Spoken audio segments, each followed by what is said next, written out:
আরেকটা কুফুরি, নব্য নাস্তিকতা একটা হলো যে ধর্মের বেলা আমাদের উদার হতে হবে। কি হতে হবে? উদার হতে হবে।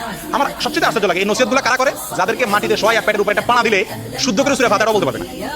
ওনারা ফতোয়া দেন আলেমদেরকে এবং 16 কোটি মানুষকে, মুসলমানকে শিখায় যে ধর্মের ব্যাপারে কি করা উচিত না, বাড়াবাড়ি করা, আর সব ব্যাপারে বাড়াবাড়ি করা, রাজনীতির নামে, দলবাজির নামে, অস্ত্র নিয়ে মহড়া করে সবকিছু করা যাবে, শুধুমাত্র ধর্মের বেলা কি করা যাবে না? আল্লাহ কোরআনে বলেছে ইন্নাল্লাহা লা ইউহিব্বুল মুতাদিন। আল্লাহ সীমা লঙ্ঘনকারী, বাড়াবাড়িকারীদেরকে আল্লাহ পছন্দ করে না। সে কি ধর্মের বেলা না যে কোনো বেলা? যে কোনো বেলা আল্লাহ তাআলা কি করেন না, বাড়াবাড়িকে পছন্দ। কিন্তু ধর্মের বেলা বাড়াবাড়ি কাকে? আপনি একটা গান শুনতেছেন, আমি যদি বলি ভাই গানটা শুনেন না প্লিজ, বন্ধ করেন, এটা হারাম, তো সঙ্গে সঙ্গে বলবি কি ভাই ধর্ম নিয়ে বাড়াবাড়ি করে? বাড়াবাড়ি কাকে বলে? বাড়াবাড়ি হলো সীমানার বাইরে যাওয়া। গান না শোনা এটা ধর্মের ভিতরে জিনিস না বাইরের জিনিস? ধর্মের ভিতরে জিনিস আমি বলতে গেলে আমি বাড়াবাড়ি কেমন হবে? বাড়াবাড়ি হবে ধর্মে যেটা নিষেধ করে না, আমি যদি সেটাও নিষেধ করতে যাই তখন সেটা বাড়াবাড়ি হবে নাকি? আজকে এরা এই কথা বলে শত শত মানুষকে বিভ্রান্ত করতেছে।